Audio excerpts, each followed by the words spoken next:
Hola amores, welcome to my channel. My name is Mimi and this is Stationery Amore.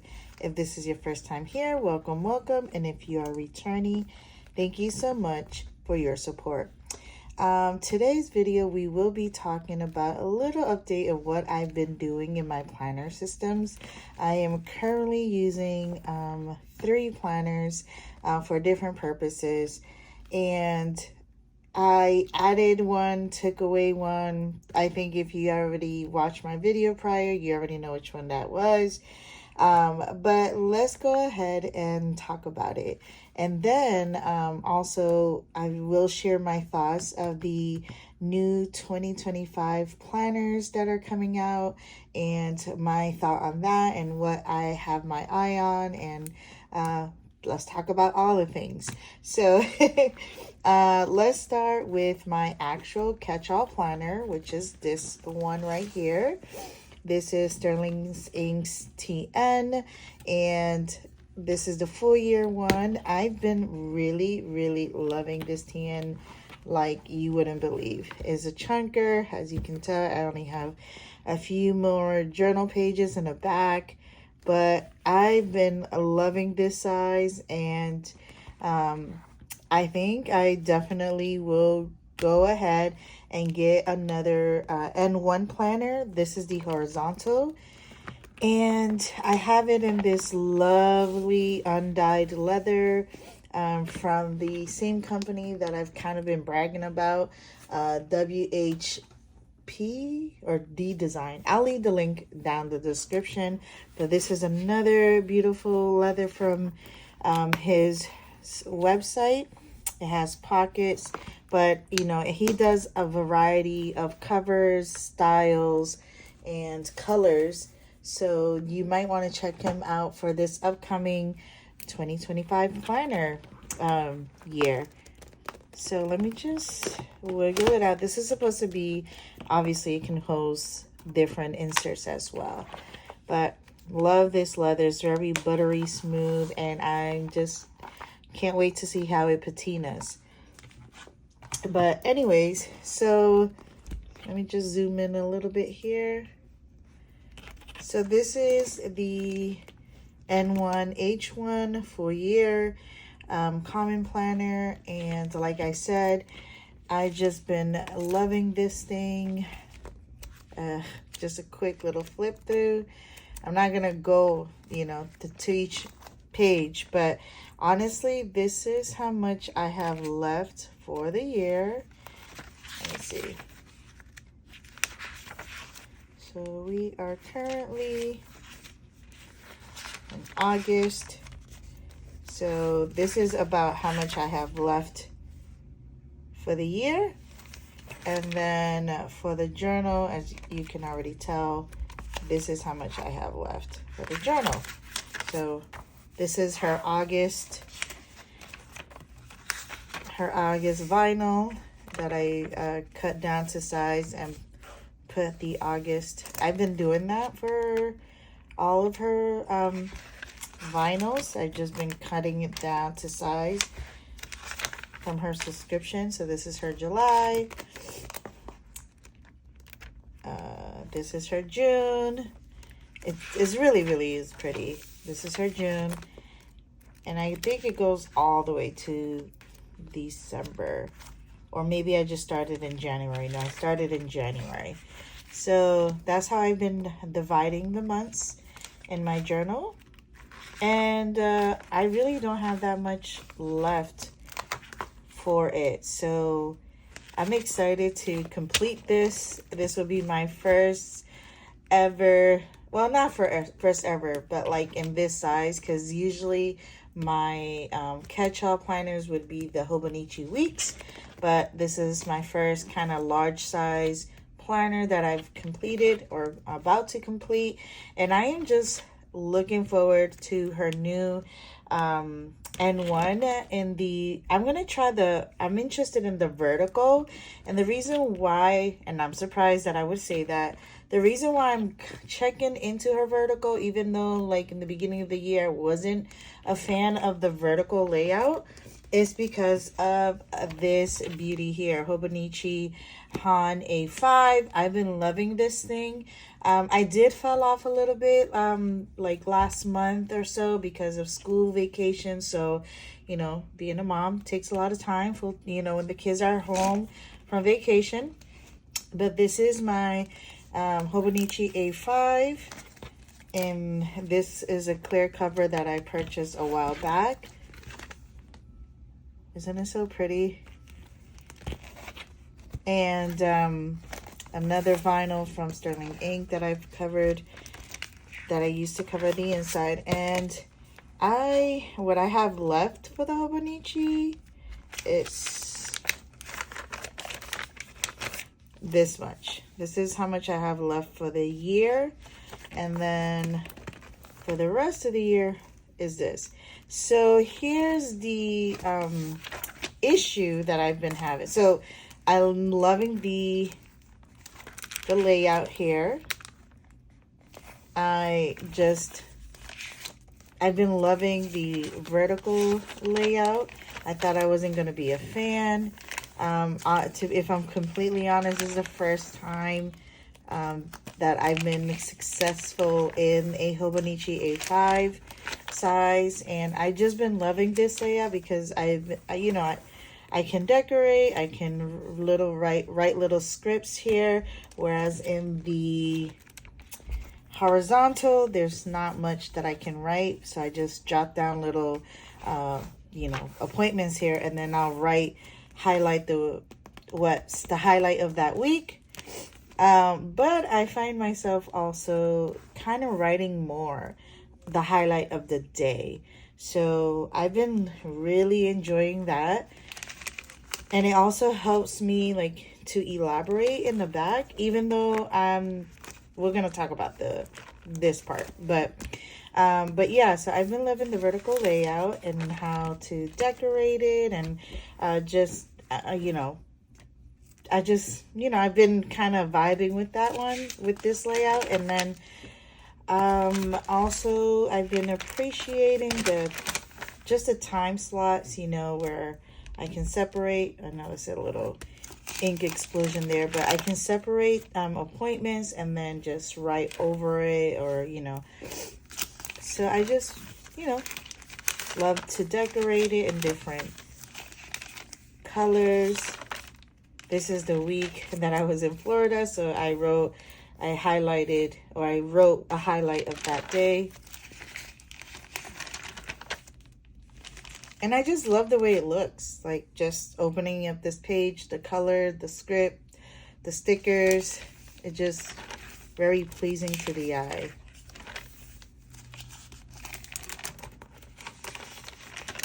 Oh, sometimes it gets stuck. And then summer begins, so, not much gets written on. Family reunions. So even though I have time to decorate, but to sit down and backtrack on the days is kind of hard for me. But this is, I have to backtrack these weeks. But I don't mind going, backtracking, but it's just been a little difficult to do during the summer. And then this is the back pages, which I failed horribly. Like, I try to keep up, but there's just a lot of empty pages that I would have to find other use for. Sorry. Yeah, and I kind of really fell off in June, July, and now like August. I just write sporadic things in it. And then here is my little spread for the planner that I am looking into. And I have my mind set.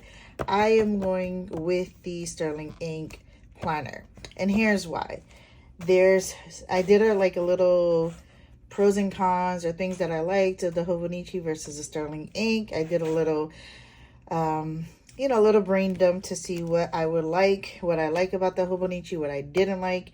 And I wrote it down, and I just concluded that I'm going to go with Sterling Ink N1, which is this one. But instead of the horizontal layout, I will like to try out her vertical layouts that's resembles the Hobonichi vertical, and see how that goes. So yeah, so this layout would be here, and then all the journal entries would be in the back. And the other reason why I decided to go with sterling ink and not to the Hobonichi is also because I don't like that the dailies or the are like, I'm restricted to the dates. So I really love, oh, let me just show you. This is the Sterling Ink's academic planner that I recently uploaded with the Term Latte cover. And I've really been loving this. I'm trying so hard not to use this as my catch-all planner. This is strictly for Bible studies and any books that I'm reading and annotating. So it's my calming book planner, I guess. So it's minimal. I haven't done much crazy things, but just write down my classes, minimally decorate the monthlies and the pages. So I've been really liking the simplicity and the minimalism of this. And then for the weeks, it's also very minimal. This is when I started using it. So yeah, this is very simple. And then I probably write down something that stood out for me in the class or in that study, which is, I'll just do a quick little blurb. But I don't want to do too much because I don't want this to be my catch-all. So I would write things that are highlighted in regards to what I've learned that day. I'm still decorating this week's. And then here's the reason why I really can reconsider the A5 planner as well from Sterling Ink. Because not only does it have the vertical that the Hobonichi has, but the dailies, I'm not constricted. So these are her daily pages and there's no dates, which doesn't make me feel like, man, I just wasted a whole day. I wasted paper. Like, I don't remember what I did that day.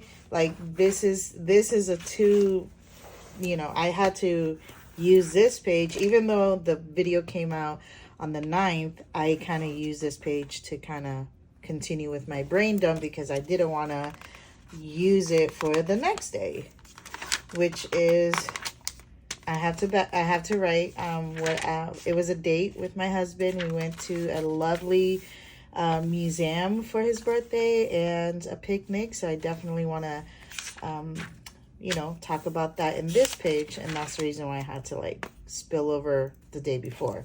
So that's the only issue that I have with Hobonichi, is to just being restricted to use one page at a time. And with Sterling Inks, I can write as much as I want.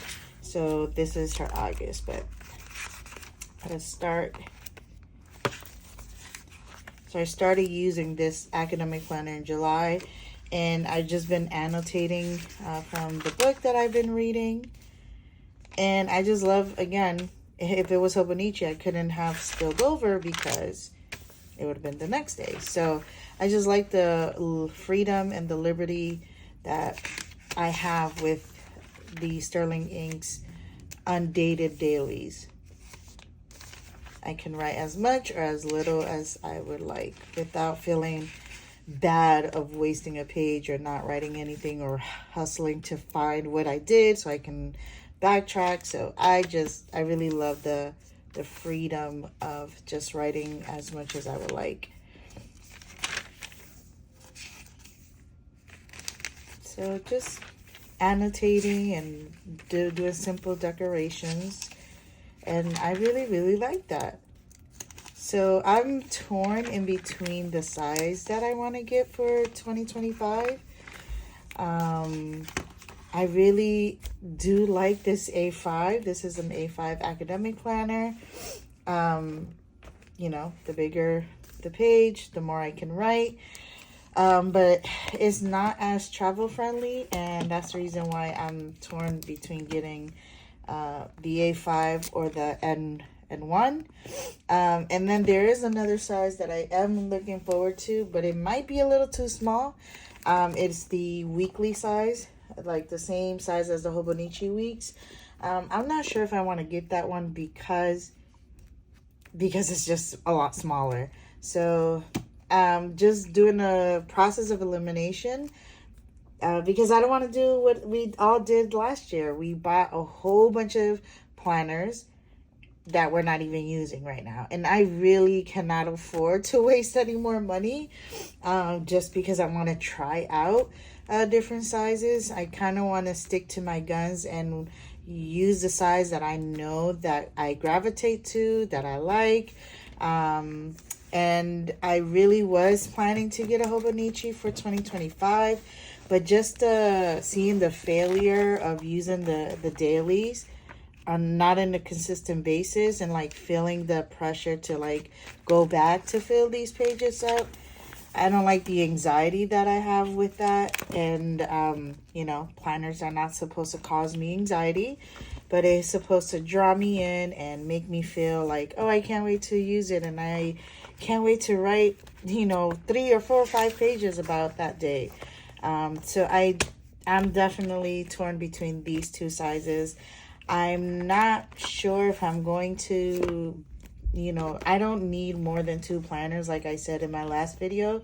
I think a catch-all planner and maybe 1 academic planner is just a sweet spot for me, because this is big enough to write in and everything that I need to write into, and then I can just pop it in my purse or book bag and it won't take so much space. And this one I just leave at home, take my time with it, and, you know, not feel the pressure of backtracking and backlogging or anything like that. So yeah, that's the update of my planners. With the new sizes that Sterling Ink is coming out. She's coming out with a larger size. This is an A5. She's coming with a B5 planner, which is quite large.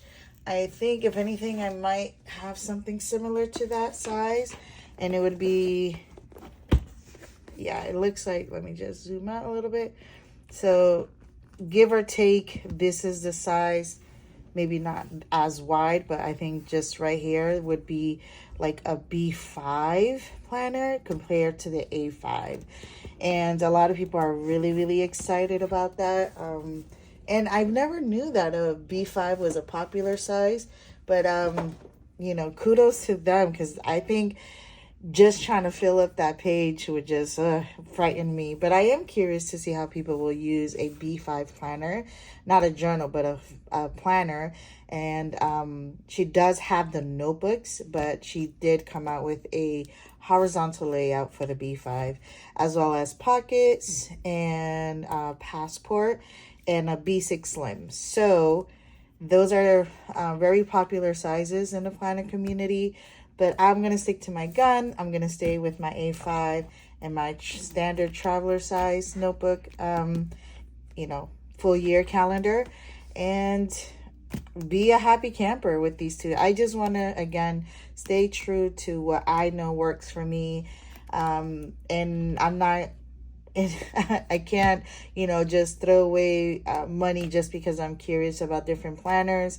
I know there's a suggestion that you can do a printout of certain sizes so that you can see if that works for you.